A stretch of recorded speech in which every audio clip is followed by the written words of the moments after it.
Stopping at 1:35. So in that clip, that's the point where you had waved at your friends, right? You had turned your back on the groups of people that were in the area, and you're touching your knife, right? And at that point, you called out to your friends because I think you had said, and maybe I'm wrong, that your fear scale was going up at that point. Is that not right? I see lots of people around me, and I wanted somebody to be on my side. Right. Your fear scale was going up, so you tried to wave your buddies over, right? Creeping up, yeah.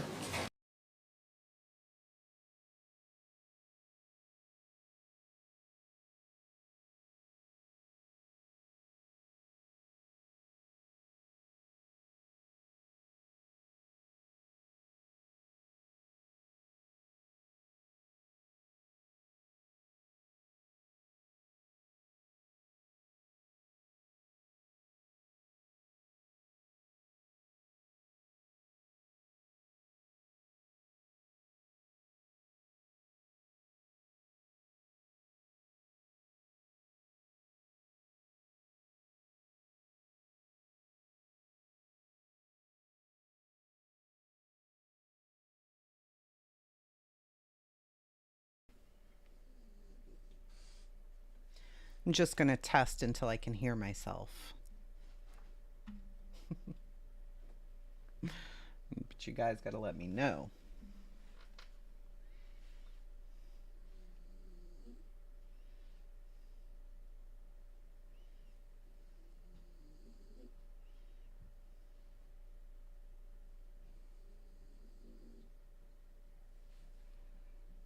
And now it works.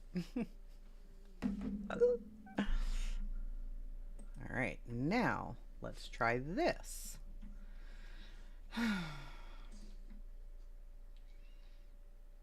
Mute myself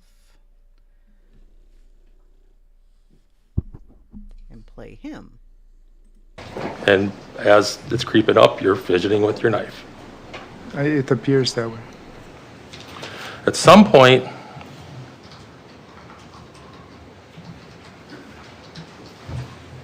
and even though your fear level is creeping up at that point and you've called for help from your friends, or at least waved for help, you turned your back, right? Yes. At one point, you turn your head and you stare at the group of 17-year-old boys, right? Do you remember doing that? I don't remember it, but if I could see a video. Put it into context, it would have been... Perfect.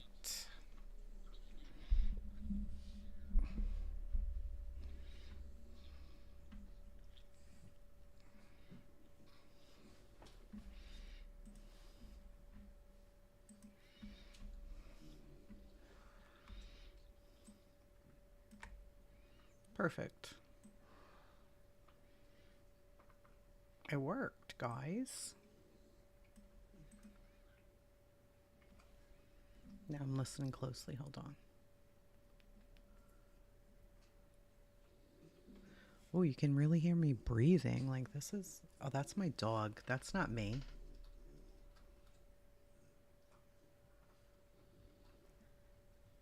You can hear the dogs in the background. That's horrible. Ah. Hey, Earth. I'm like, can you hear me breathing like that?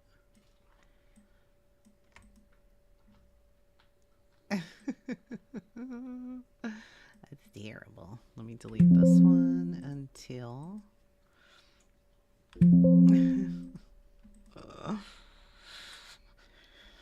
Alright. So now what we're going to do is add the screen again.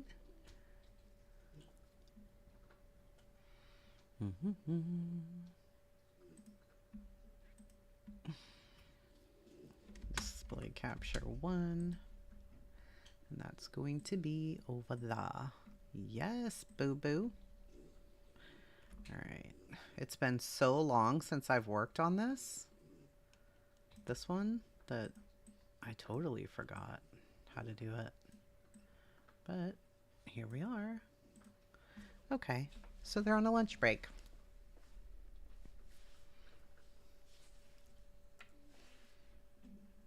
And I was listening to myself, and that was annoying, but... Sweet, how about now? You can hear me now, right?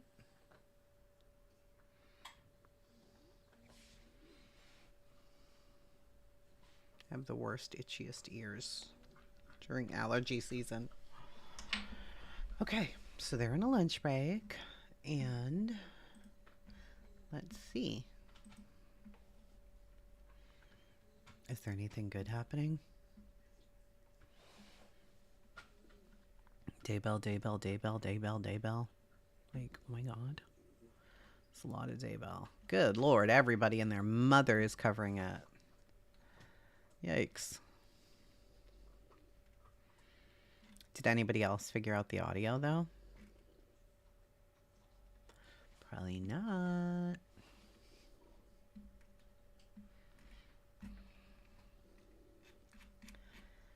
And there's so many covering Daybell. Should we even cover Daybell at this point? This is crazy. It's crazy.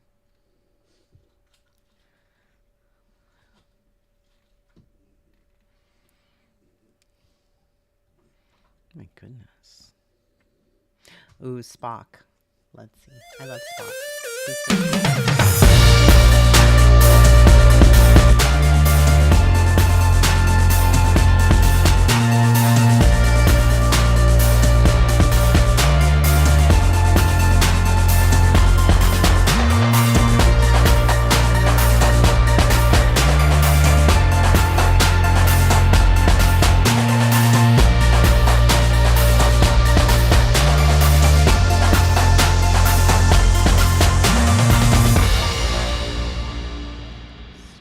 so cute. Yeah, it should be called Daybell Tube at this point. I mean, I really don't know. If everybody else is covering it, why should we cover it? You know? I don't know. What should we do? Guys? What do you vote for? Because it's crazy to, you know, so Disorder in the Court, she's great. Love her. I mean, Crime Talk gets enough views, whatever. Left Undone, also good. Court TV, not giving them views. Surviving the Survivor, really good podcast there. Sleuth Mom, Brandy Churchwell, Web Sleuths. I'm not giving them anything. Hidden True Crime's already blown up, honey. They don't need our help. The Docket.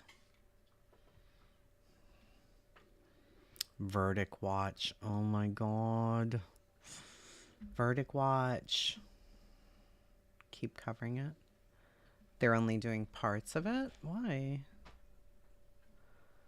Since Summerwell's, but I'm going to keep my mouth shut, but I'm side-eyeing. Wait a minute. He's crying? No, I'm not trying to leave. I'm just like, if everybody else is covering it, what are we really doing here right now? I can't believe Verdict Watch already. Oh my gosh. Yeah, I mean, the whole world's covering this. Scott H. You're still on Apple River, but they're watching for a verdict, right? Oh my God. I didn't even know that. Not guilty, damn it. Ooh, that's close. Guilty, not guilty, hung jury. Ugh. So we were all the way up to here earlier. And then that was it? Originally, I mean, finally, after stabbing 5 people, then he walks. Gosh. Doesn't run, walks. It's shocking to see what Nikolai did in this case, to see the injuries, and then see his calm, cool demeanor after the fact, tubing down the river, sitting in his tube at the scene with chaos, casually talking to Sheriff Knudsen, making up this huge lie to Lieutenant Hart.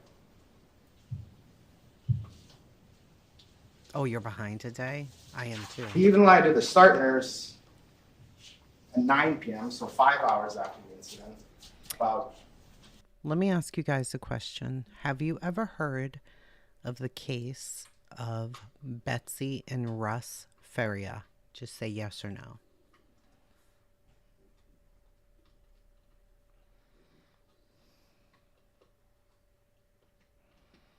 You try not to get the spoilers, I know. Betsy and Russ Feria. Yes or no? Pixie says yes. Cat's eye, no. No.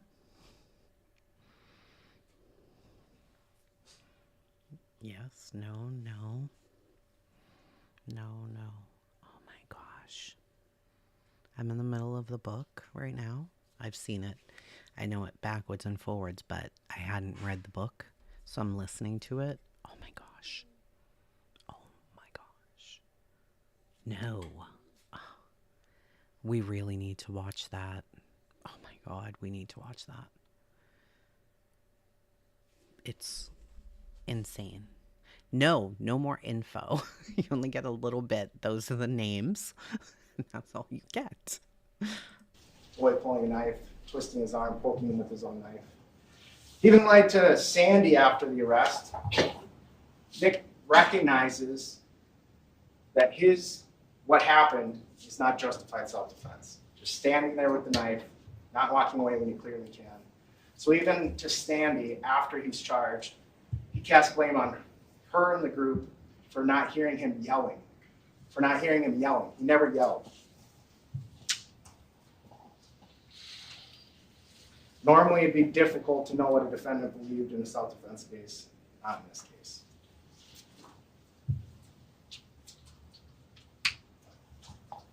Nikolai was not in fear, he snapped.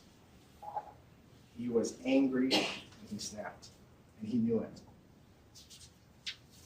His actions show he knew he did not reasonably believe the amount of force was necessary. He was not actually in fear. If he was actually in fear, he would have left.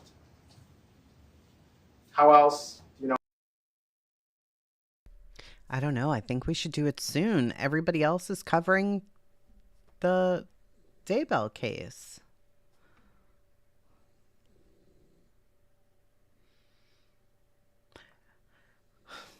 And I almost like following a case a day behind because then you can speed it up and you can skip the breaks and all of that. You can kind of make it how you want. You know what I'm saying? Gavel, I know you've heard the case of Betsy and Russ Feria. Yes or no, bitch? Can it be on the weekend? It's so interesting. I can't even begin to explain. I can't even begin. I was thinking of just doing a video and uploading it, but that's not really fair either. Like a podcast style video. But what I'm thinking of is literally everybody else is covering Daybell, right? And why are we covering it if everybody else on the planet literally is covering it? So we can either get a day behind so that we can fast forward through things because nobody wants to listen to all of that.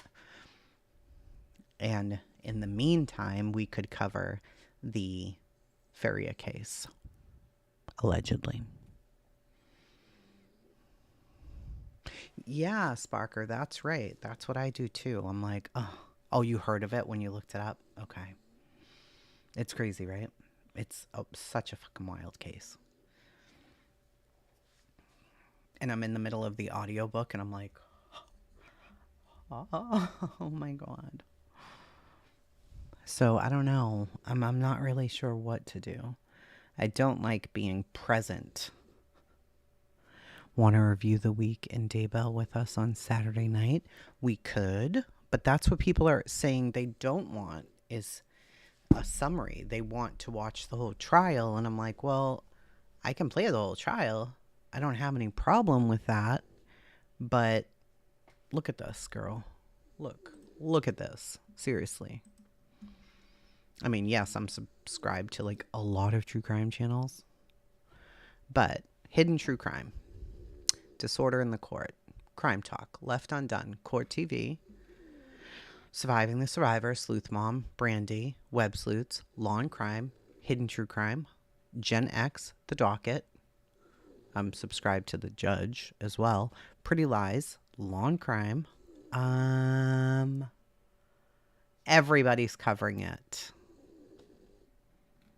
Everybody. Difficult Research. Defense Diaries podcast. Like that's why I'm just like, I don't know. Should we? Or should we just do something different? That's true too, Gavel. That's true too.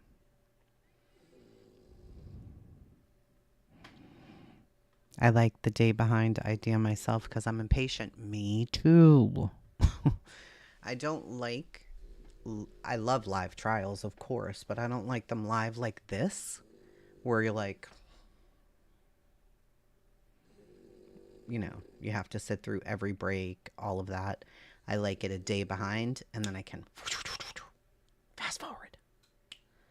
So, maybe what we do is switch it up here. Hold on.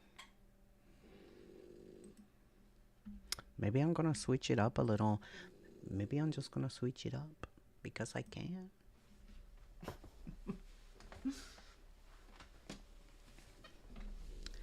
I think so. I think that's what we want to do. Trader Joe Budden on your... See, Trader Joe Budden? What do you mean trader? Like Trader Joe's? You don't like Joe Budden? Is that what you're trying to say? Play with me if you want to.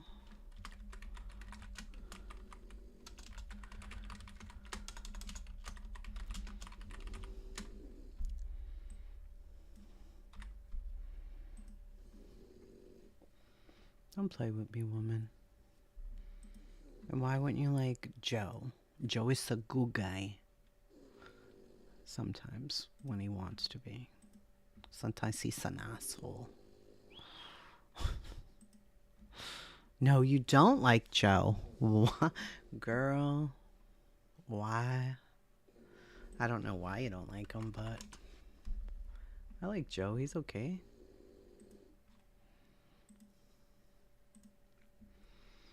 He lied about my boy, Eminem. Eminem? Is that who you're fucking talking about?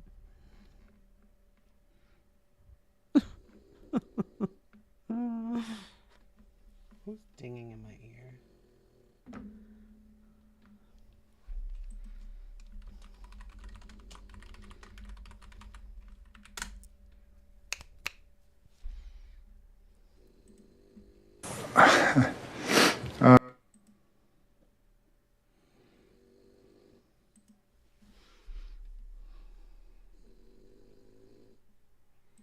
My dogs are so loud.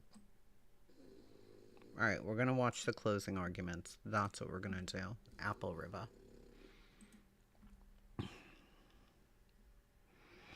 No, Earth, I'm not gonna tell nobody. I'm not. Hey, High Priestess. I won't tell nobody about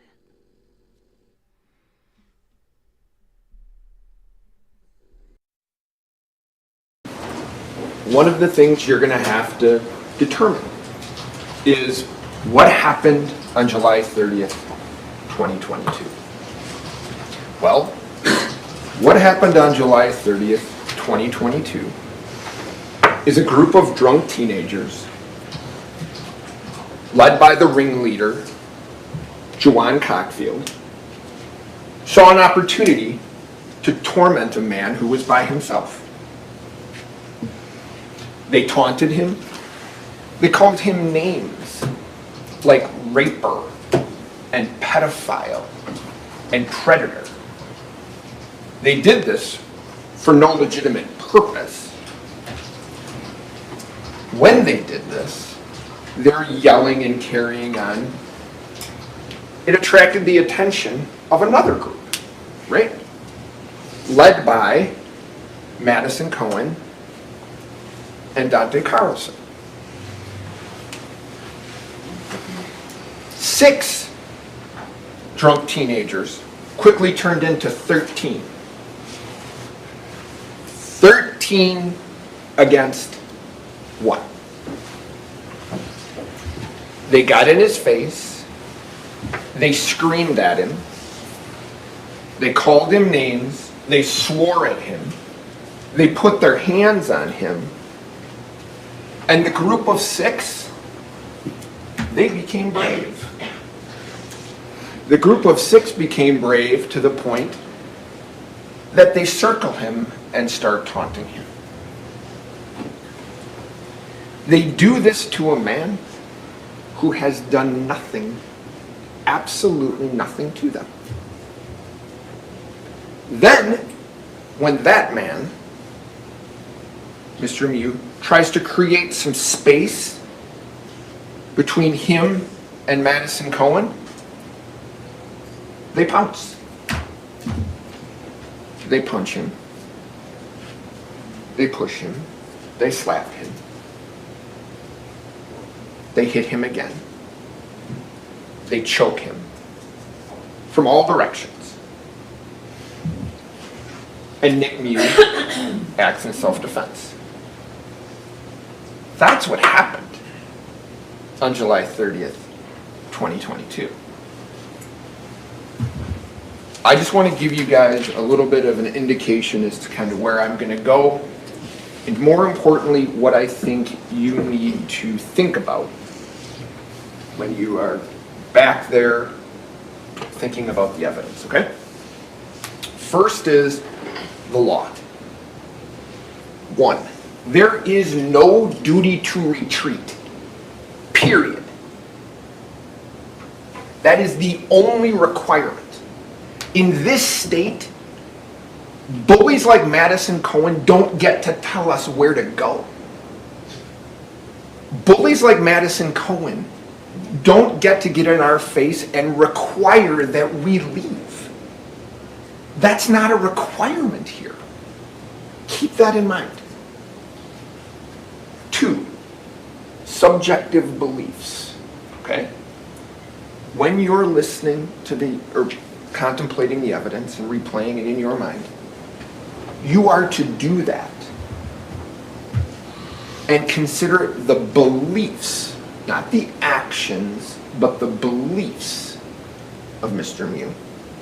And when you do that, you are to do that from his perspective at the time that the events were occurring. So while we have a video, that video is from the perspective of Juwan Cockfield.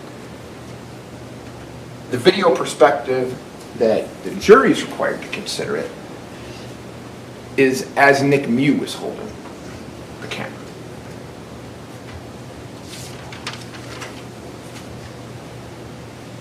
I'm going to address this a little bit later, but the idea of provocation.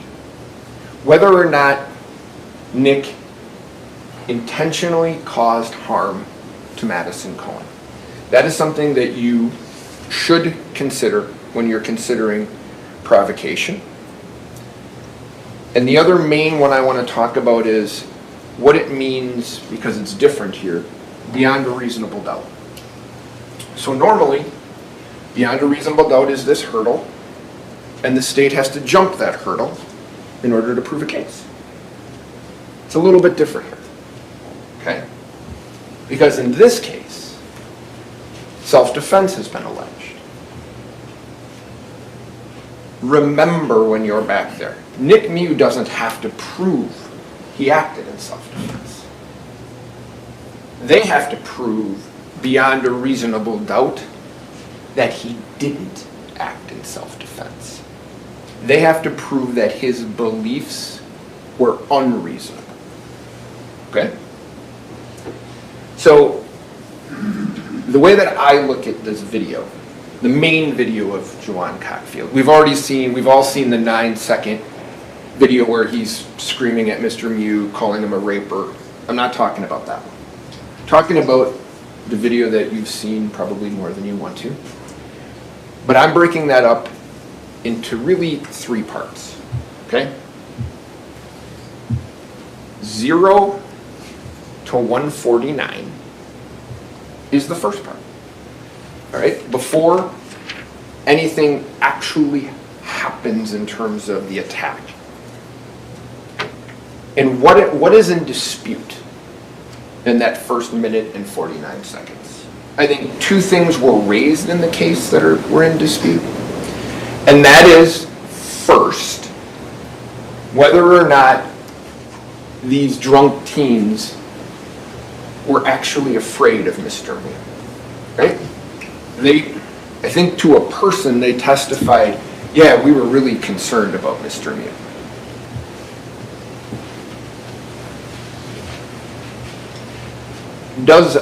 And you get to use your everyday experiences in life when you decide what to believe.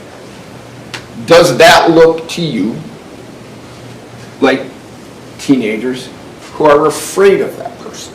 Is that what that looks like to you? Does this photo of drunk teenagers taunting him, does that make you believe in your experiences in life that they're afraid of him? Or is this what drunk teenagers who are terrified, is that what they look like? Does that make sense to you? Because you heard this.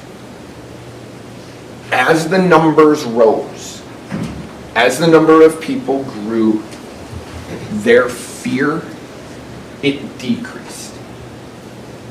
And you've heard Mr. Anderson say over and over again, all Nick Mew had to do was walk away. Well, you heard from each one of those tubers, those drunk teenagers, we could have passed. When he walked over by Madison Cohen, we could have passed. And you heard Owen Pelican. I didn't want to pass. I wanted to see how this was going to play out. Why? Because Juwan Cockfield was recording this entire incident. They wanted to see what was going to happen. They're not afraid. They want to see how this is going to play out. And Juwan Cockfield said it best of all. It's for the culture. He wanted to put it on the internet so other people could see it. And when you're using your everyday experiences in life, ask yourself this. Do people who are afraid of other people, do they walk up on them? Is that what people do when you're afraid of someone? Or do you try to get away from them? If you're afraid of someone, do you taunt them? Do you call them names? Do you circle around them? Those are questions that you all can answer. an alternative hypothesis to them being terrified is, do they do those things because they're drunk teenagers and what they want to do is make a video and put it on the internet? Which one of those two things, based on the evidence that you've seen, which one of those things makes more sense to you? The second thing that I think is in dispute, or was at least raised in the first minute and 49 seconds of that video, is whether or not Nick Mew's looking for little girls. Now, Mr. Anderson gets up here and says, no, he wasn't looking for little girls. But he also says, the boys didn't invent that. No, they pretty much invented that. And why do we, or how do we know that? So that's not on video anywhere, right? They don't mention it, they don't say anything about Nick Mew telling them that, right? Every one of them who speaks to the police provides a statement about what happened. Zero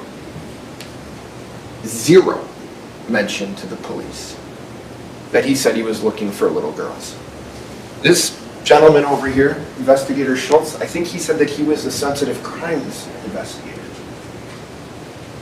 He saw some of this stuff come across his desk, and that would have interested him. Investigator did testify. Said he would have mentioned, if any of these kids would have mentioned little girls, I would have taken note of that. So,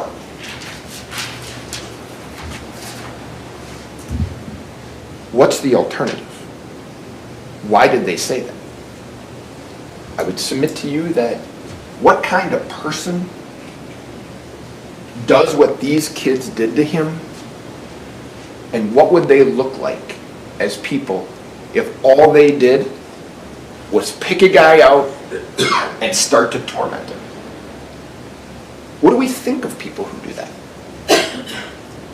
What do we think of people who call grown men rapers and pedophiles and predators for kicks? What do we I'm pretty sure we call those people YouTubers, because it happens here pretty much every day. think of those people? They had to come in and say that. Because if they don't, we know what we think of them. That's the reason they came in. And they said this to you guys under oath. They got on that witness stand and swore to tell the truth. And they told you that he said he was looking for little girls. Well, the cops got up under oath and told you, no, they never mentioned that to me. What are the odds? What are the odds that that actually happened and nobody mentions it to the police? What are the odds? Two other little points on that. In your everyday experiences in life, would you expect a man that you never met to walk up to you and say, if you ask him, how's your day? What are you doing? Oh, I'm looking for little girls. Would you expect someone to actually do that? Does that make any sense to you? He's with his wife. He has lunch with his wife and his friends. In order to believe what these drunk teenagers are saying, you have to believe that he has lunch with his wife, he's with his friends, they're having a fine time. Ariel loses his phone, and Nick goes, this is my chance. My wife's right over there, but this is my chance to go look for little girls. And I'm going to tell a bunch of drunk teenagers I've never met before, that's what I'm doing.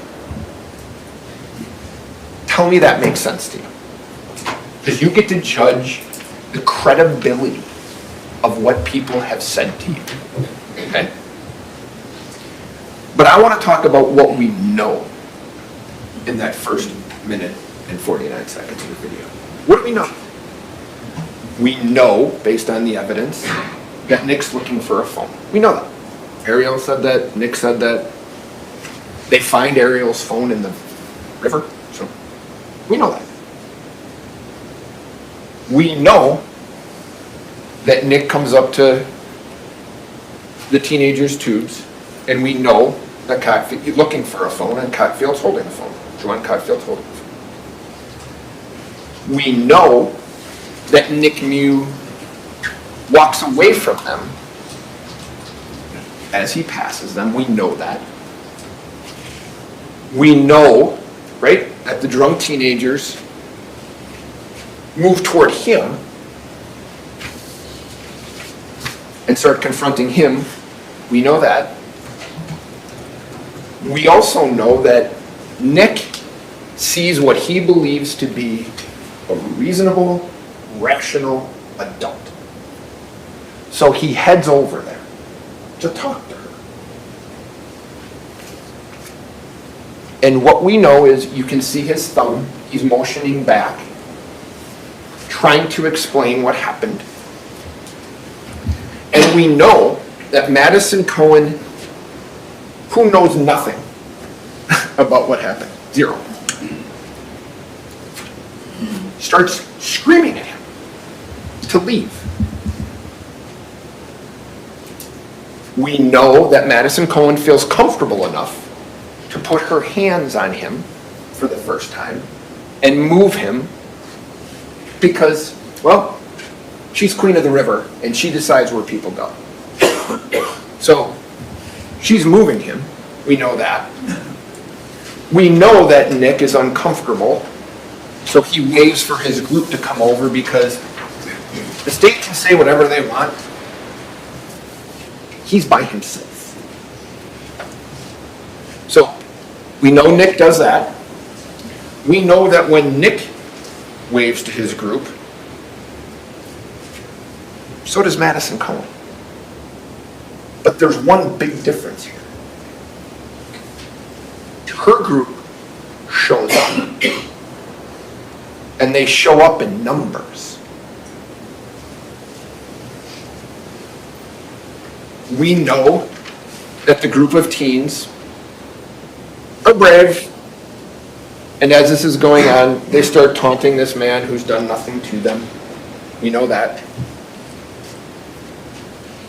We know that Riley Madison comes over and now she thinks it's necessary because she's been anointed something in the river and she gets to tell him where to go. So we know that she puts her hands on him. We know that Nick's uncomfortable enough that he waves the group over a second time, trying to get someone to come to his aid. We know that. We know that Madison Cohen. I can say that if I was him, and this is just what I think, and I go over there and there are kids acting a damn fool like that, if I'd had a couple of beers, I might let them know about themselves. I don't know if I would have done what he did, but for them to surround and attack the way that they did and make up all these lies in their own minds about this guy, what he was doing, that he's a raper, he's all of this, the kids are wrong 100%. I think that's insane to even think that, well, because they're drunk teenagers, they should be given some grace. No, they should have their little asses smacked because they're out of control. You don't act like that. You don't act like that. Period. And it's crazy to me that anybody thinks, well, they're just kids. These are kids that in the next year we're sending off into the world.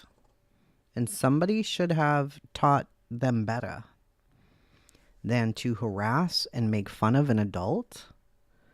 And then the nerve, we don't want you near us. Well, who the fuck are you? You don't own this river.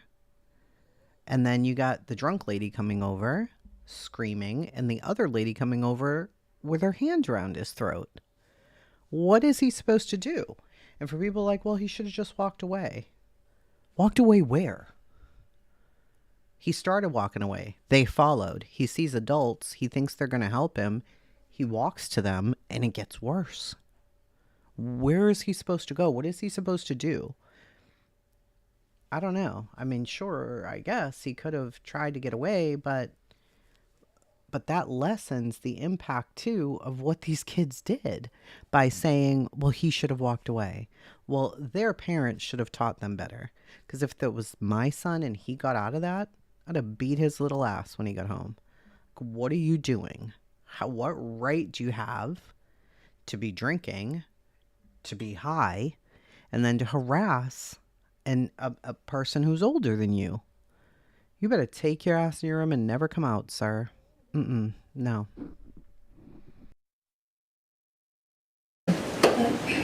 Pushes him, puts her hands on him. Again, he tells her not to touch him, but she does it anyway. We know at that point it's 13 against 1. The other thing that we know, because we heard it, was someone in the group, the brave group of 6, tells Nick Mew, you got 10 seconds.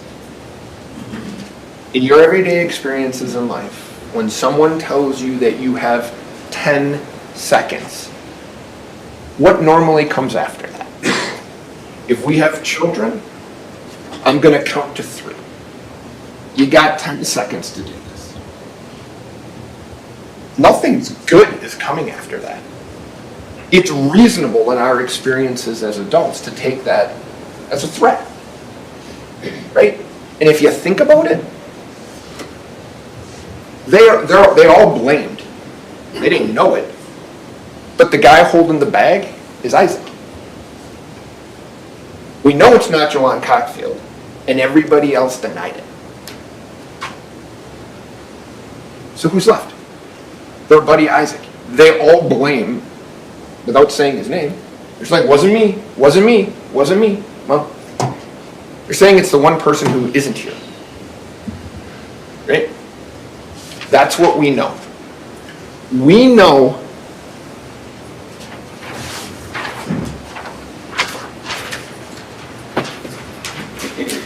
everything here I just told you is what we know in the first minute and 49 seconds.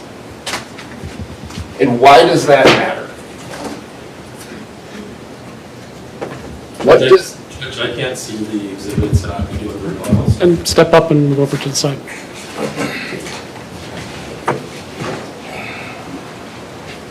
What does that matter? Why does this matter? Because one of the things you have to consider when you consider self-defense is Nick Mew's reasonable belief that there is going to be an imminent interference with his person.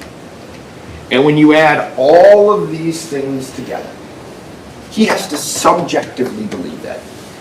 As a jury, as you sit here today, we don't get to look at it and say, what would an objective, reasonable person do? Does Nick feel that way?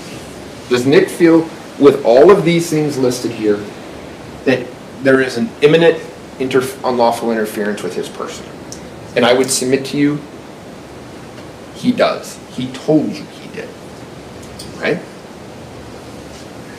We're going to see the video one time, promise, broken up into those parts.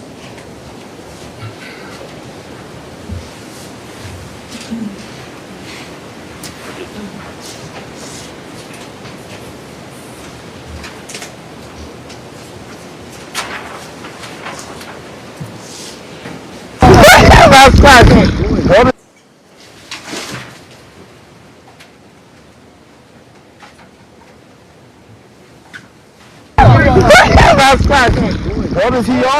Whoa! Whoa! Whoa! Whoa! Hey, whoa! Get away! Whoa! Oh God! We up! We up! What are you talking about? What the hell are you talking about? What? Get away from us! What? What are you doing? What's going on with y'all, homie? He's on camera. Guys, let's Tripping. go. He's on 4K.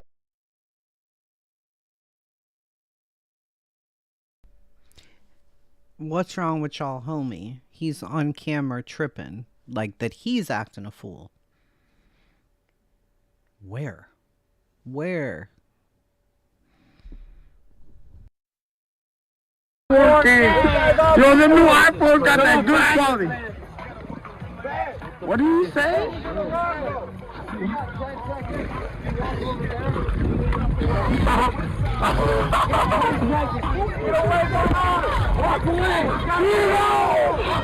Yeah, what the hell?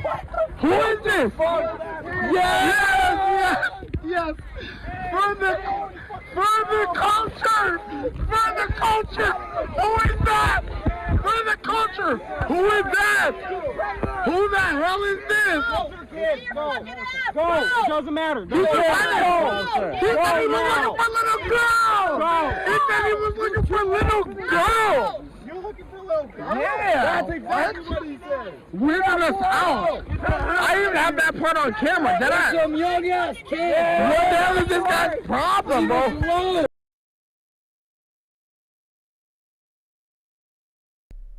I even have that part on camera, deadass. He didn't have that part on camera. That was a complete and utter lie. There's none of that on camera. Yeah, this is a trial. Oh, why is this even a trial? Well, because a kid died and other kids got bad wounds, and I don't know, because people believe he should have walked away. The level of disrespect our teenagers have found in today's world is unbelievable. It's unbelievable. And they think that this shit's okay. We trying to have fun. Is he gonna claim you? He's gonna claim you. We don't want this motherfucker. Let it on camera. Let it on camera. He on camera. Oh God. Oh God. He on camera. Oh God. He on camera. The second part of the video that I think is important, and Attorney Anderson's talked a little bit about it, is really the 1 second that we don't get to see, right? The 1 second where the state is insinuating and is claiming that Madison Cohen was punched, and where Nick Mew has testified that he raises his arm to get her out of his space. So those are the two possibilities as to what happened in the video that you don't see. And I am, once again, asking that you use your everyday experiences in life when you make this determination, okay? And I understand that people in stressful situations don't get everything perfect. I get that. I'm not holding anybody to this exact standard.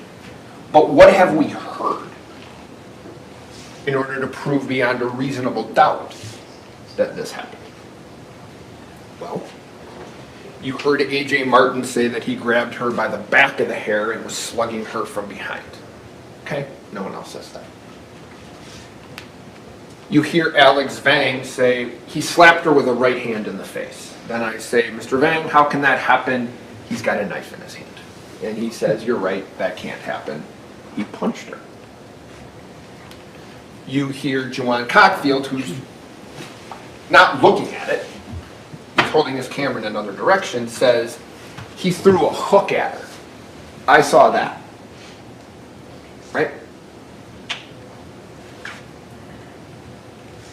Madison Cohen says,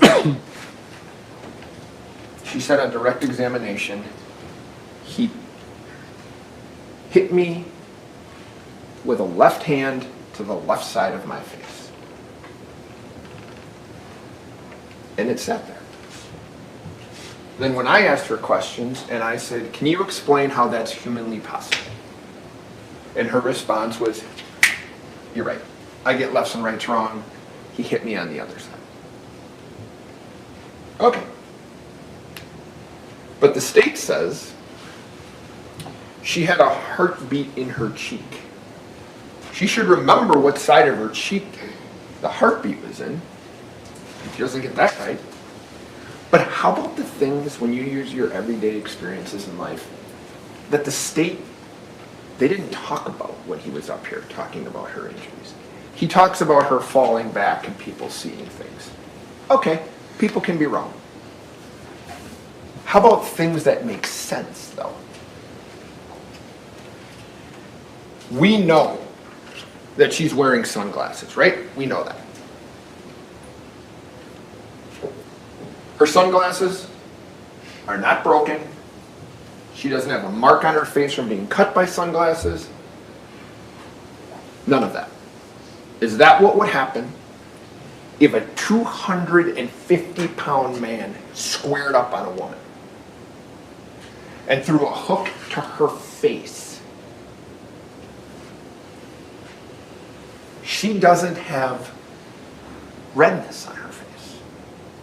She doesn't have swelling on her face.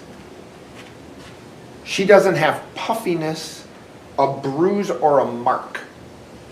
How do we know that? Investigator Schultz told us. I saw her shortly thereafter, and she didn't have a mark on her. He says, if I would have seen a mark, I would have taken a photograph of that mark. Makes sense, right? She doesn't drop her drink. She doesn't drop her vape. Her cell phone doesn't leave her bathing suit. Is that what happens when a 250... It's a really good point, because they're saying they attacked him because he hit a woman. What did he hit her with? A feather? What did he hit her with? Nothing. He didn't hit her with anything. And don't you think, I mean, some of them were like, oh, she fell into the water, she fell on her butt. Don't you think he would have caught that on camera? Maybe not the hit, but her in the water? She never went in the water because it never happened. It didn't happen. pound man squares up on a woman. She doesn't drop a thing, and she doesn't have a mark. Does that make sense to you all? Or does it make more sense that Nick Mew pushes her out of his space? Attorney Anderson said she's not in his face. Well, most of her friends said, no, she was. She was in his face. She was in his face. She was in his space. Right? If he makes this motion, she's not going to have broken sunglasses. She's not going to have a mark on her face. She's not going to have redness, puffiness, swelling, a bruise. She's not going to drop her drink because he doesn't hit her. Which one of those two things in your everyday experiences in life makes more sense? You get to decide that. And I want you to think about this. She knows the seriousness of the case. She tells the police she takes a photograph or photographs. Then she claims to have deleted them in a homicide case. Then the police say, that's okay. That happens. You give us your phone, we can get the pictures. Right? Wrong. They do a Cellbrite downloaded extraction of her phone. Investigator Schultz doesn't do it, but he reviews it and says, there's no deleted photos that I saw in there. He even goes so far as to reach out to Madison Cohen's mother, because maybe she either took the photos or were sent the photos. No, not there either. You get to judge the credibility of people and whether or not that makes any sense. That is not provocation. And just briefly on retreat and provocation. I told you when I started, there is no duty to retreat. And that is true. That's the first sentence in the retreat instruction. If you want to, it says you may consider whether or not when he was retreating, or if he had to retreat, whether the defendant reasonably believed the amount of force used was necessary to terminate the interference. You may consider whether he had the opportunity to retreat. Okay? Now you don't have to, but when it starts, when it matters, is when he's using the force. And when he's doing that, he's surrounded. He told you he was surrounded. I asked Lieutenant Hart, do you have any information that would be contrary to Nick Mew's belief or statement that he was surrounded? She said, no, I don't. Where's he gonna go? So he doesn't have to go anywhere. We don't let people dictate what we do, and the loudest voice in the room doesn't have to win. Madison Cohen doesn't get to make these decisions for people.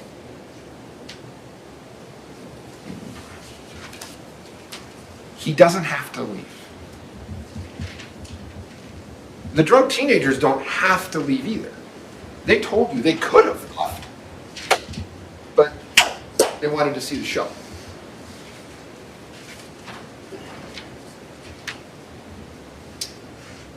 He doesn't have to go, and there's nowhere to go. That should be the beginning, middle, and end of that evaluation on retreat. Same analysis, same result on provocation. Okay? You have to find that Nick Mew committed an unlawful conduct against Madison Cohen to provoke this attack. He wanted her to get out of his personal space. The bully in the room doesn't get to yell at you and tell you to leave, and then when you don't leave, doesn't get to get in your personal space because you are not leaving. That's not how this works.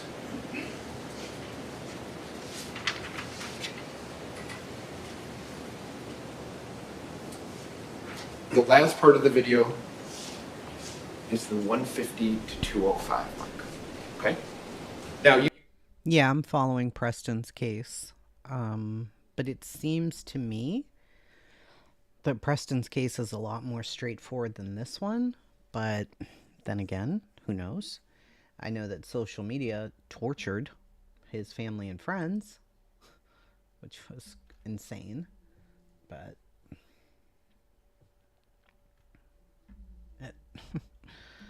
it's an awful case. And also too, they're calling and trying to get help, and nobody comes, which is so frustrating. The lady who called and is like, there's kids out here, somebody's gonna get hurt, something bad's gonna happen.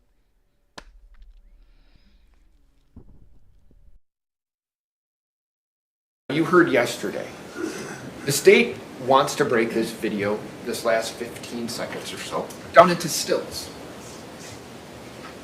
1/24th of a second. No one lives their life in 1/24th of a second. And you're not supposed to in this case, because you're supposed to look at this case through the eyes of Nick Mew.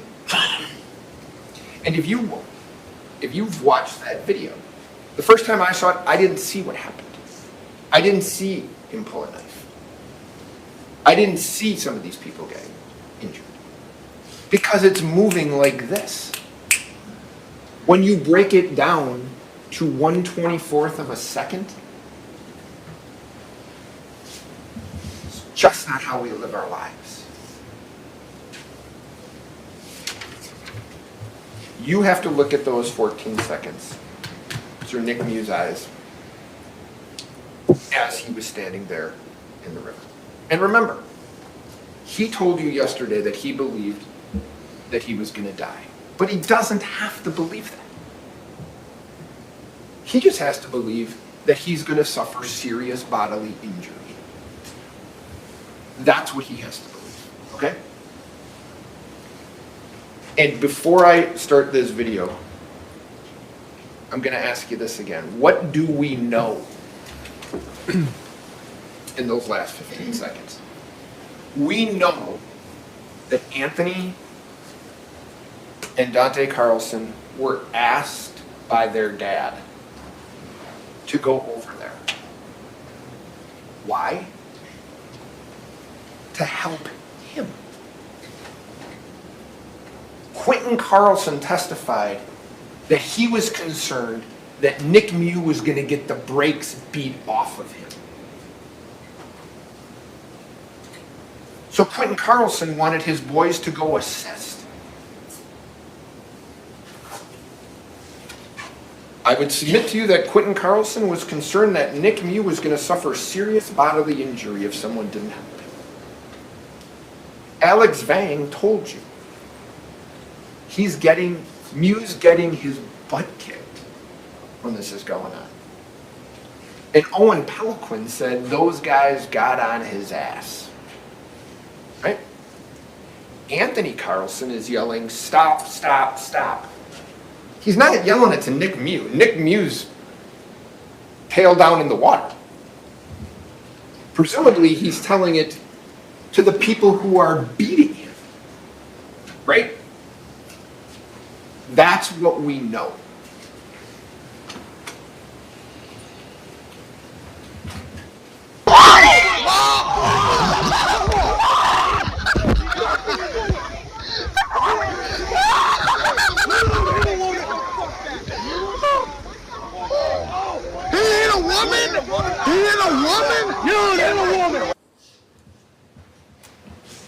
Now, Juwan Cockfield found that to be funny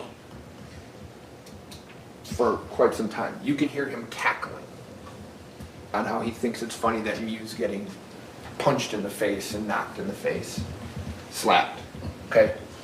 But what we know from that video is a 250-pound man, 250-pound man, has been knocked clean off his feet backwards into the water by getting punched in the jaw. That's what we know. We know that in 1 second, Dante Carlson, who throws that punch, runs around to the other side of Nick Mew while he's still on his back, kind of on his lower, on his butt, kind of on his lower back, and he cracks him across the face. We know that. That's not in dispute. We know that A.J. Martin, who says he's the peacekeeper, that's what he said.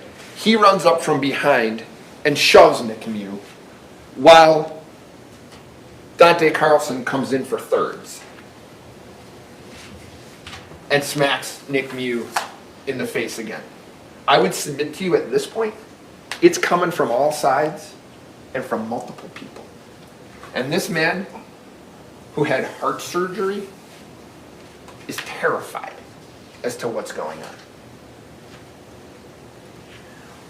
We know, well, let me just remind you of this. At this point, after he's been punched, slapped, pushed, slapped, he hasn't stabbed anyone. Right? And if you listened closely to what A.J. Martin said in his testimony, when he was shown the picture of him making contact with Mr. Mew before Mr. Mew stabbed him, he said, "He got me before I got him, I guess."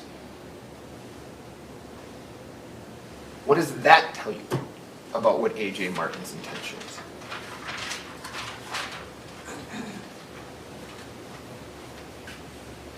He's back in the water now for a third time after getting pushed down by A.J. Martin. And what do we see next? That's Anthony Carlson. He walks right by me. Mew doesn't do a thing to him. Mr. Mew doesn't do a thing to Anthony Carlson as he walks by.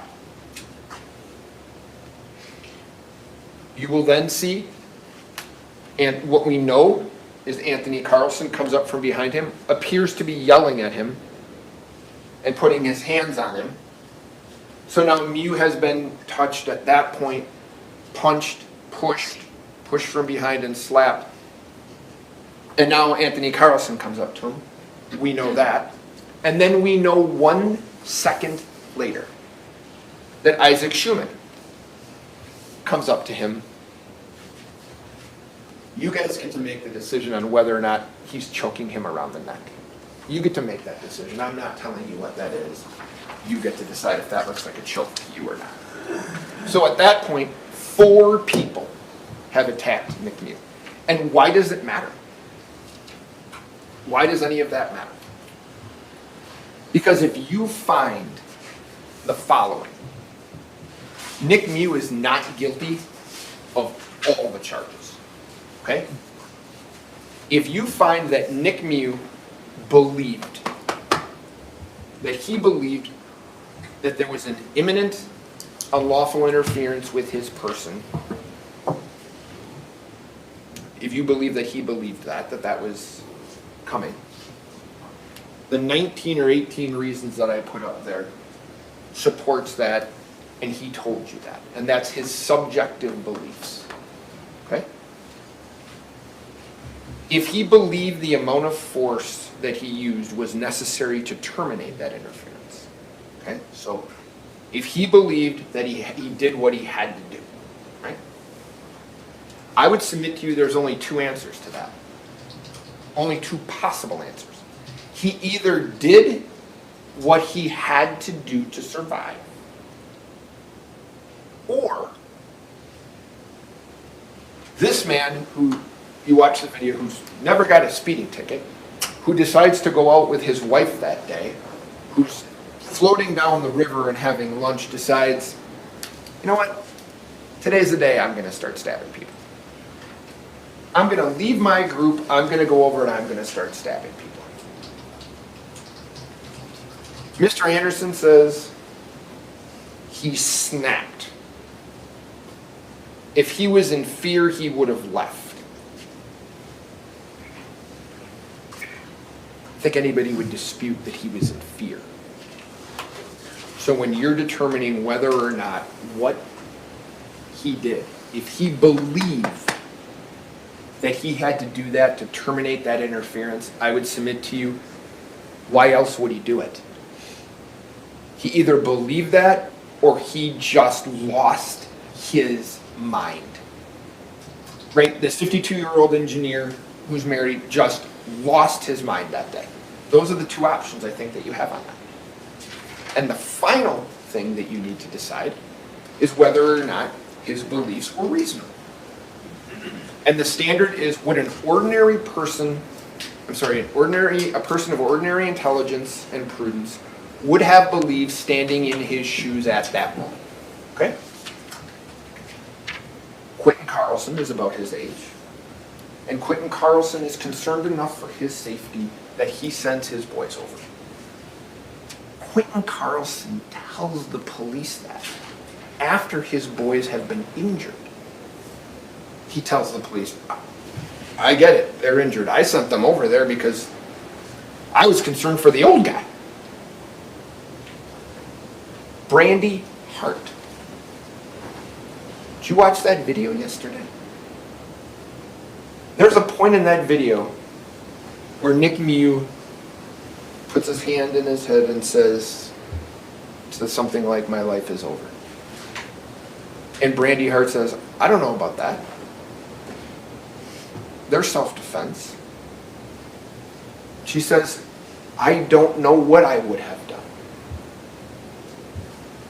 But I can tell you I would have been scared shitless. She's been a police officer for 25 years. And that is her response. state never followed up with her on anything after that. That was her statement to the police. Or that was her statement on the tape. And as I mentioned, Alex Vang and Owen Peloquin say he's getting his butt kicked. They're all over him. Are those reasonable people? You get to decide what a reasonable person would do in that situation. But I would submit to you, you've got something to work with. You've got something to work with. Briefly on the charges, okay? Before you even get to self-defense, you get to intent. You have to find intent on the homicide charges initially for Isaac Schumann, and you have to find them for the others involved, okay?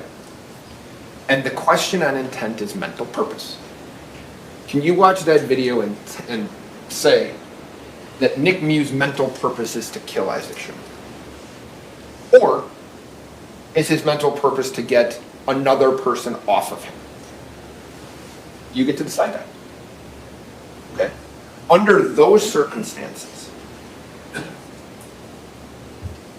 you heard everybody say, anybody who never touched him, he never touched. Right? People were like, I didn't want to get near him. They didn't touch him, he didn't touch them. He didn't say anything. You get to consider all the facts and circumstances. He didn't say anything to Isaac. Right? Isaac grabs him by the throat and he stabs him one time. Is that an intent? Is that his intention to kill Isaac Schumann? And when you started this case, you heard that was the charge. Well, those charges have changed. Now you get to consider all other kinds of charges, with all other kinds of mental states too, right? Maybe it was intentional. Well, maybe not. Maybe it was reckless. Pick a theory. Don't let them just throw things against the wall and hope that you guys let something stick. They're telling you they thought it was intentional. Now it might not be. Now it might be reckless. They don't have it. Nick Mew wanted to get Isaac Schumann away from him. He didn't chase Isaac Schumann down. He didn't move toward Isaac Schumann. Isaac Schumann moved toward him. And on the attempted homicides, read the instruction on attempt, you guys. In order to convict someone of an attempted homicide, the state must prove to you beyond a reasonable doubt that demonstrates unequivocally that Nick wanted to kill these people and would have, except for the intervention of another person or some other extraneous factor, okay? And unequivocally means there can be no other inference which can reasonably be drawn. No other inference. And an extraneous factor is something outside the control of Nick. You heard D.A. Anderson say, but for medical intervention, some of these people would have died. Well, A.J. Martin would have. Dante Carlson had a hernia. He repaired a hernia. I'm sorry, the medical intervention doesn't prevent him. He's not going to die from that. Anthony Carlson gets 2 stitches. He's certainly not going to die from that. And Riley Madison could have got an infection, they said. I understand that. But if he wanted to kill them, why didn't he? If you believe Attorney Anderson, he's alone with Dante Carlson. Why does he stab him one time? He wants to kill him. Why doesn't he slash him up? He wants what he wanted all along, to get away from these people. He's leaving, and Dante Carlson, who has beaten him up, has hit him in the face repeatedly, confronts him again. What does he think? What does Nick Mew believe is about to happen? You don't have to let somebody beat you before you respond. Doesn't that make sense? And because they don't have the attempts here, because there was no outside extraneous factor, they also say, might not be attempts, take a chance on reckless. How about that? Again, not really a theory, but you get to make that decision.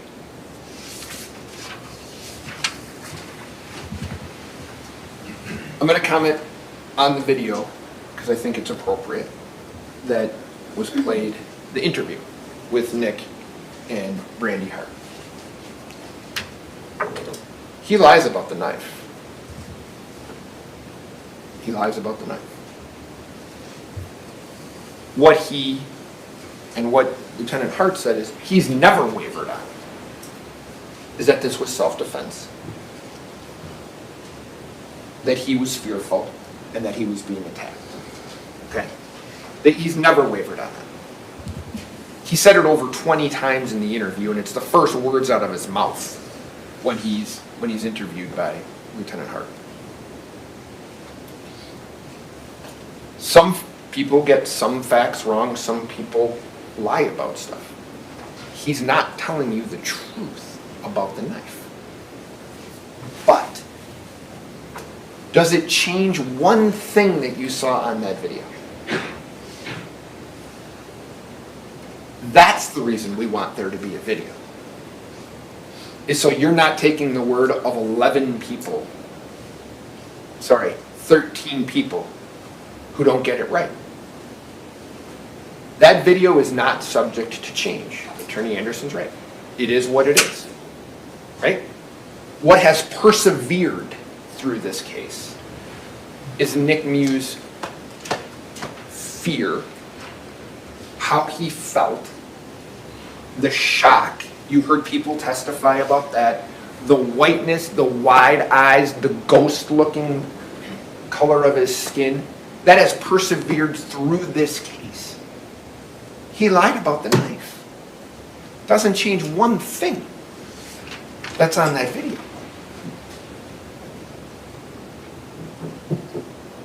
You should feel sympathy for Isaac Schuman's family. I have a 19-year-old son. He would be in Isaac Schuman's grave right now. Everyone feels sympathy for Isaac Schuman's family. I'm sure he was a wonderful kid. And I know that his parents love him. But you don't get to decide this case based on sympathy. The judge tells you that. You decide this case based on facts and evidence. That's what you are required to do. And put most succinctly, in terms of the burden of proof and what the state has to do, is they have to prove to you beyond a reasonable doubt it's not self-defense. And what does reasonable doubt mean? Well, the judge read it to you. You'll get to hear about it again. But it's a doubt that would cause a person of ordinary prudence to pause or hesitate when deciding the most important affairs of life. And I would submit to you the most important affairs of your collective lives are your health, your family's health, loved one's health.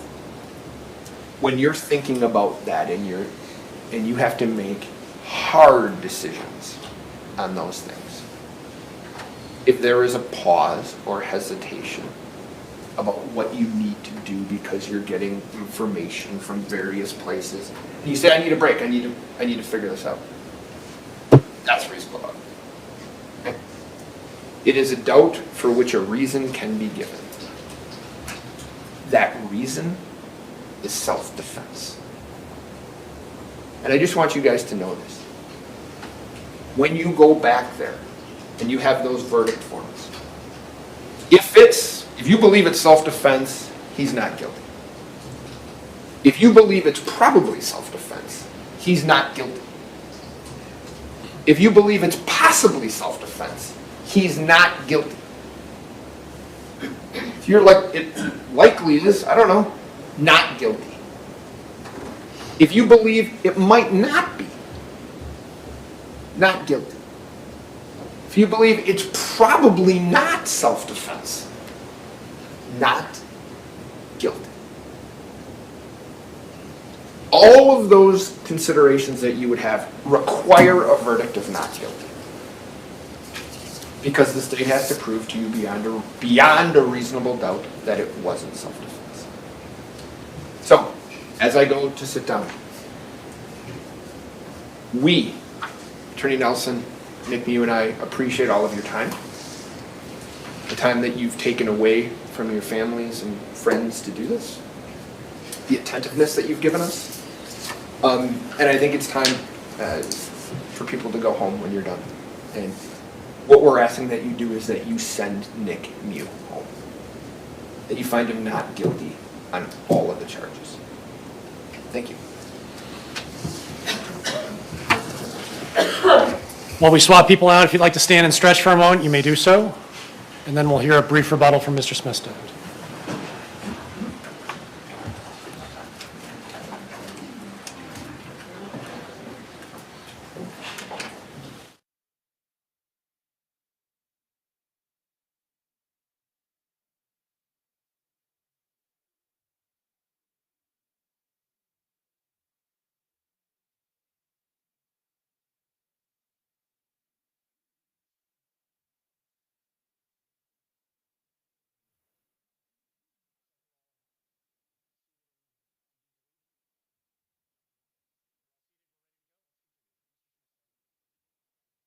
As you just heard Mr. Troxy say, his entire defense is based on what Nick Mew told you during his testimony was thoughts in his head, the beliefs in his head. What do we know about Nick Mew? We know he's smart, speaks multiple languages, has a couple of degrees, one's in math. He's a calculating person. He's a cunning person. He's a skilled and prolific liar. We know that because every word that came out of his mouth, practically since he started walking away from this group, was a lie, including to his best friend, who he said they took my knife while the knife is still on him. The things he said to Sheriff Knudsen, where he pretended to not know what was going on. And then everything he said to Investigator Hart, Lieutenant Hart. He is skillful at crafting a story that matches what he needs to say to avoid the consequences for his actions. We all know that. It's undisputed. He told you himself he's a liar. All right? He did not just not lie about the knife. He lied about all kinds of crazy things, bizarre things. Why would he say that these boys pulled his pants down? What a bizarre lie to make up. Right?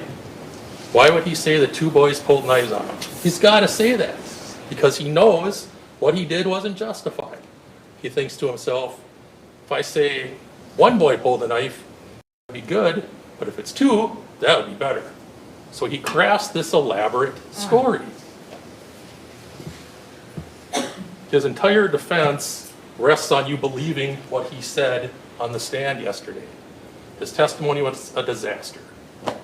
He got caught in several lies on the stand. He changed his answers a couple of times when he realized that what he said wasn't helpful to his defense, right?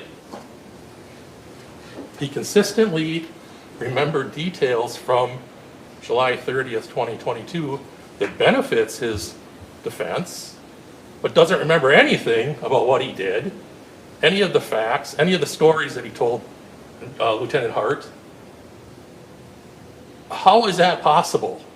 That he can only remember the facts, the beliefs he had that assist his defense, and nothing else?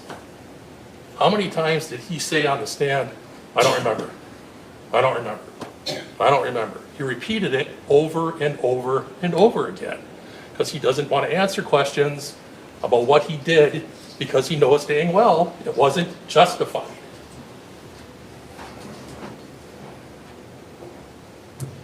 He's lying. He's lying.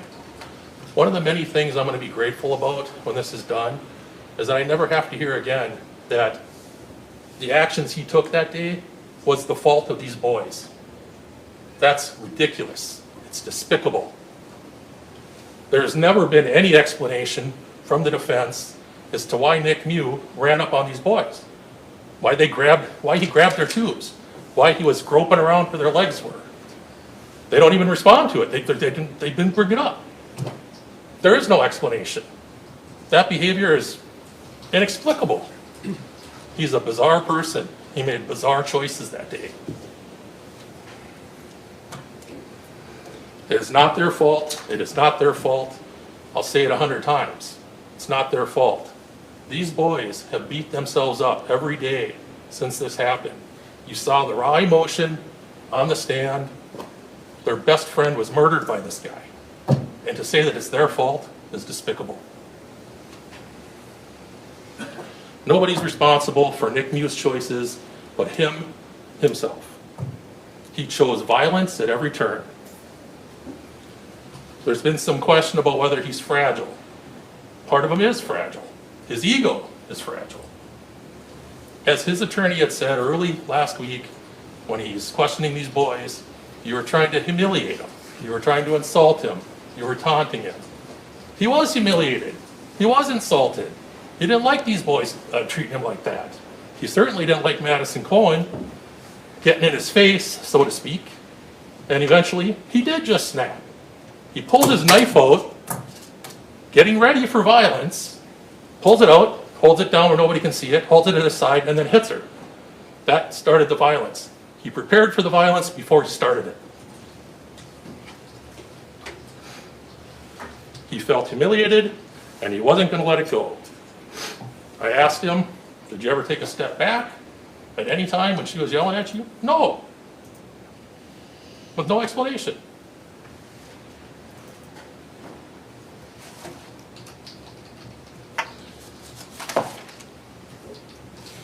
We're dealing with what we call false narratives in this case. Things that the defense repeats over and over and over again, hoping that you think it's fact, okay? One of these is this 13-to-1 narrative, okay? We've heard it 100 times in this trial. This is not a 13-to-1 situation. We've got the 6 teenage boys standing on the side by their tubes. He's confronted by the 2 girls. Everybody else is in the background. He hits Madison Cohen when he's only got 2 girls standing in front of him. After the fight, it's one-on-one to start. It's Dante hitting him, and then arguably 2-on-1 when AJ comes up and pushes him in the back. Tony breaks it up. The fight's done. He gets off. And AJ, of course, is already tore open, so he's laying in the river. But that's the end of the fight. Mr. Mew continued violence. He chose more violence after that part of the fight was done. Tony, who did exactly what his dad told him to do, came up to try to break it up. You can hear him telling Dante, his brother, get away, get back. Mr. Mew turns around and stabs him, and Tony blocks it and stabs him again. He chose violence at every turn. There's another false narrative. They circled him. They surrounded him. Baloney. You've seen the video how many times there's open water everywhere. That he was attacked from all directions. False narrative.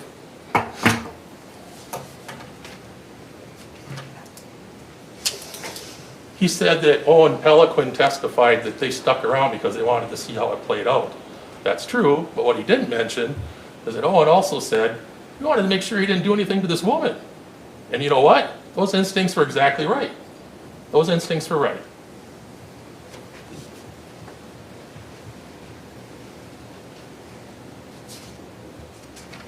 He keeps talking about how these boys wanted to make a video. Well, they were making a video. But what does that matter? They didn't start the violence. None of those boys laid a hand on him, despite the fact that he touched both Joanne Cockfield and Landon Wire when he ran up on them in their tubes. Nobody laid a hand on him until after he had already stabbed a number of people. Isaac Schumann tried to stop him. He got killed for his efforts. He seems to be arguing, the defense seems to be arguing that Isaac somehow deserved it. I don't understand that argument. He's trying to protect people.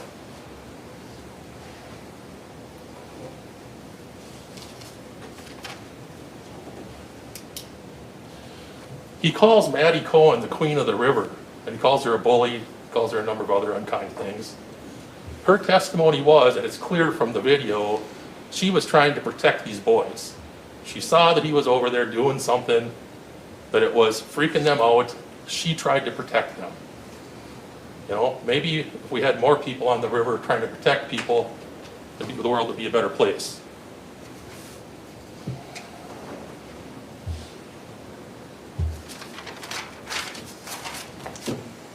They've made, over and over, they've argued that Maddie was never punched because she has no marks on her face.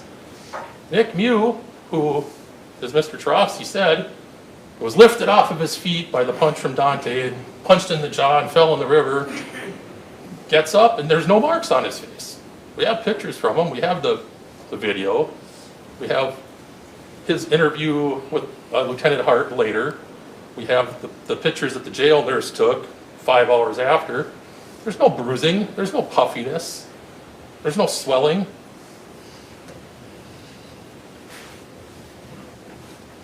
The fact that they're arguing that Maddie had no mark doesn't matter because he didn't either. It happens. They're trying to say that he was terrified. His face tells a different story. He has expressions of anger. He has expressions of, I guess, humor. He's smiling. He's smirking. Well, after he has his knife out, he clearly feels comfortable. There's no look of terror in his face at any time.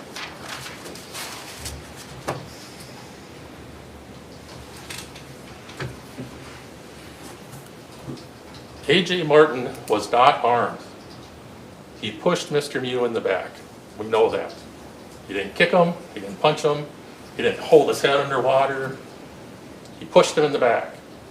And for that, he got a incision on his body from his belt line all the way up. You saw the pictures. It's horrible. He used no weapon against Mr. Mew.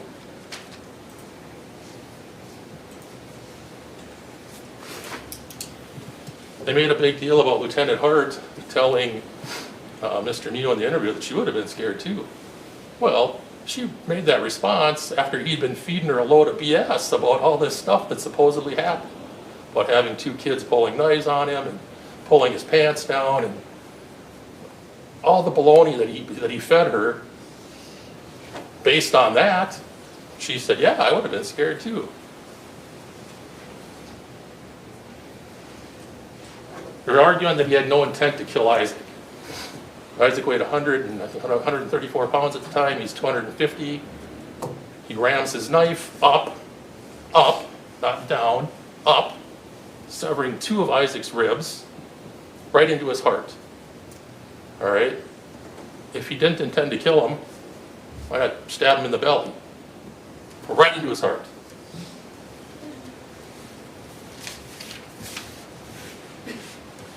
We've heard no explanation whatsoever as to why he stabbed Riley Madison.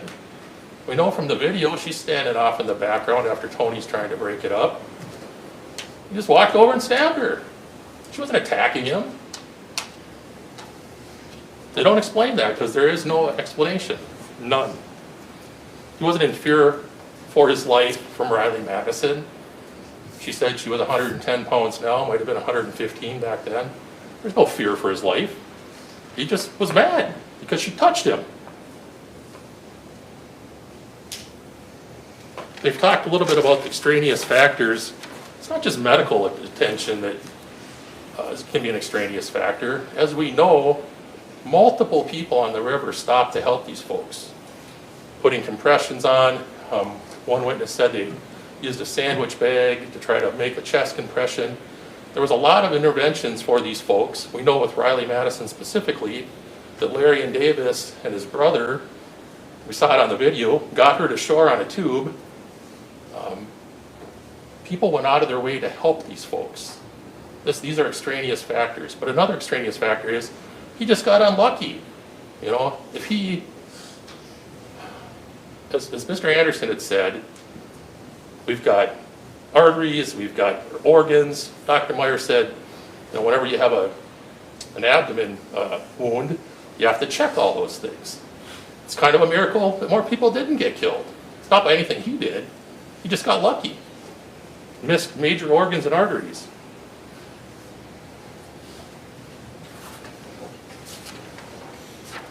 The bottom line is he had 4 hours from the time that he was arrested to the time that he concocted this ridiculous story about the boys pulling knives on him and pulling his pants down and all this other bizarre baloney. He used his intellect, because we know he's smart, to craft this story. And he was very deliberate and detailed because he wanted to come up with a story that he thought would be sufficient to convince people that he acted in self-defense. We know he lied about all of it. So now today, he's saying, well, sure, I lied about everything I said when I talked to Lieutenant Hart about what happened, but now I'm telling the truth. So now believe me. No, no, no. You have my full confidence. I know you're going to return a just verdict of guilty and deliver justice to Isaac Schumann and everybody else who got hurt by this man. Thank you.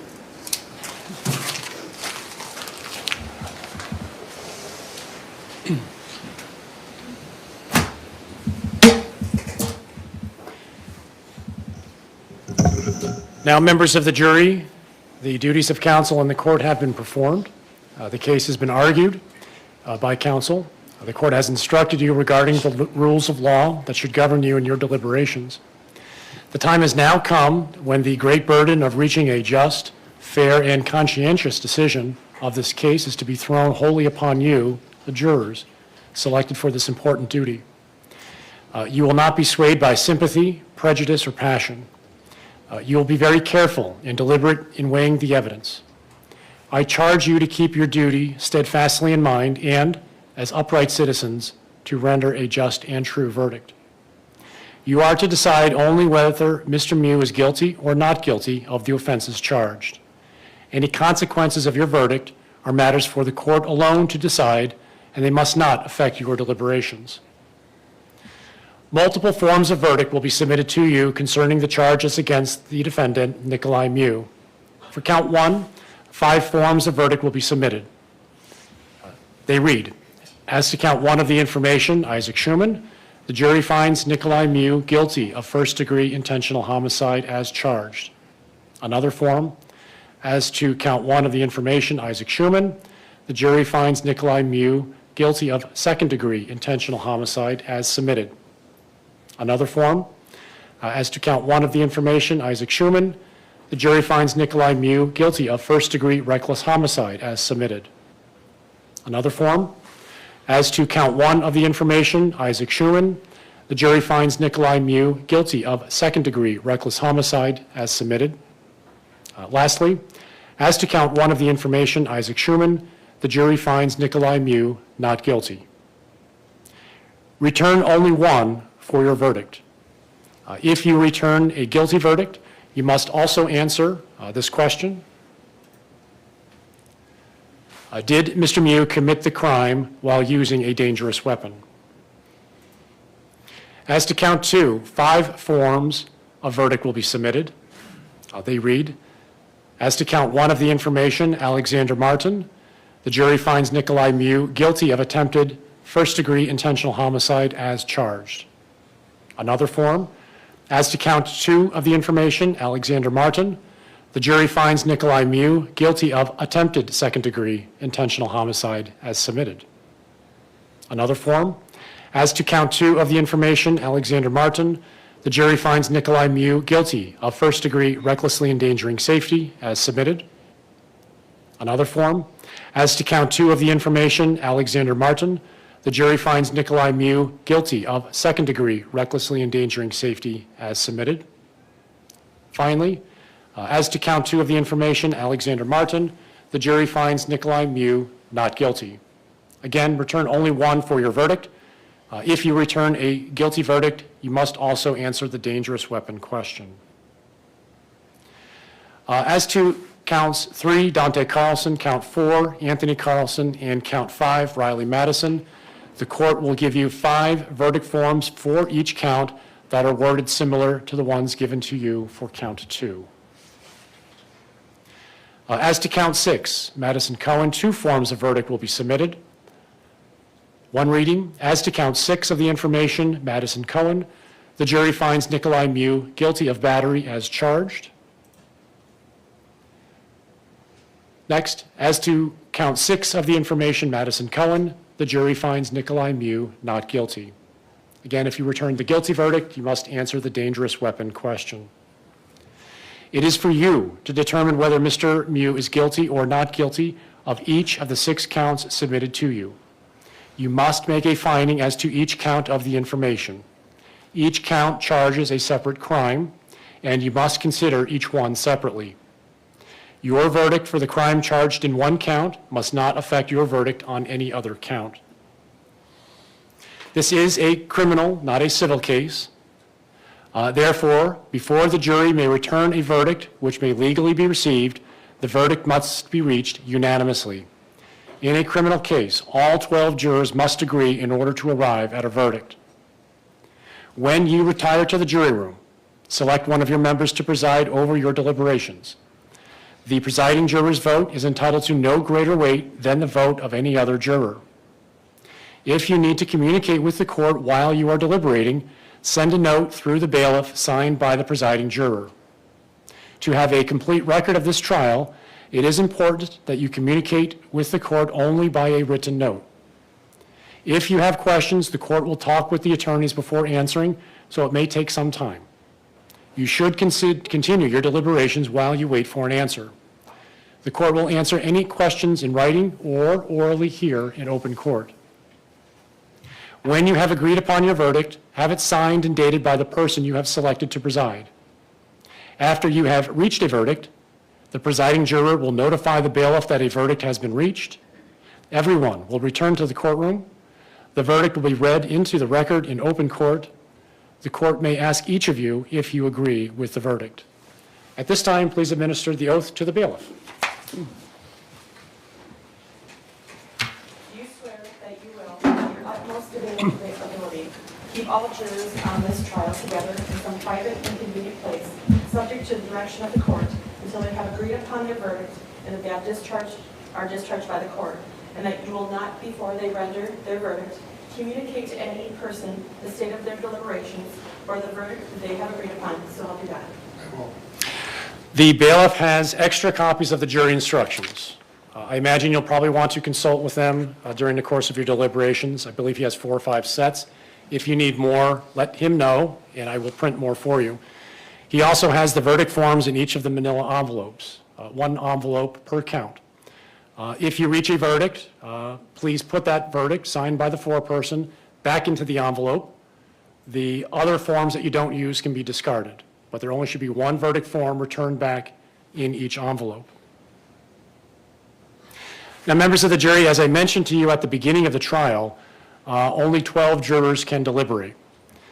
2 alternates were seated in the event that we lost jurors due to health, emergency, or some form of misconduct. The alternates have been determined by lot by the clerk of court. The alternate jurors are not released from jury duty. Alternate jurors may be called upon to deliberate if we happen to lose one of the 12 jurors during the course of deliberations. So basically, the alternates are needed to be at the ready and stand by in the event that they are needed. The alternate jurors will be free to leave the building, but you may not talk about this case with anyone. You may not research or investigate the case on your own. You may not read social media posts. You may not read news reports about this case. If we need an alternate juror to participate in deliberations, the clerk of court will contact you, so we'll need a phone number before you leave. You will be expected to return relatively quickly. So please stay close to home or close to your place of work if it's nearby.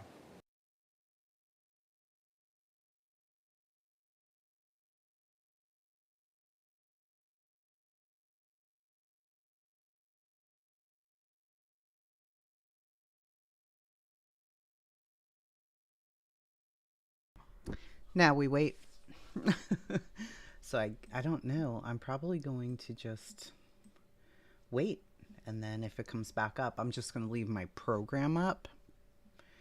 And if it comes up, we'll go live. I couldn't either, Sassian. There's no way. I couldn't. I could not find him guilty in this situation. There's no way. I could not do it. I couldn't. Then again, what do you guys think about the Crumbly verdict? Jennifer and the husband who were convicted. Reckless, you know, because their son was a school shooter. They were both sentenced, what, 10 to 15 years? Oof. Beside myself on this one, I don't think he's guilty of me either. But I guess we're going to see what they say. Not guilty. Not guilty. I hope that they go by the videos. Because, I mean, it's clear to me what is happening in the video. But, all right, it's almost 4. My son will be home soon. And it's time for me to go to my other job, which is the candle making. So I will keep my headphones in and I will put up a notification and we'll go live once the jury comes back. If it comes back today, but we'll see. Not guilty, Rhonda. I agree. All right. Thank you guys.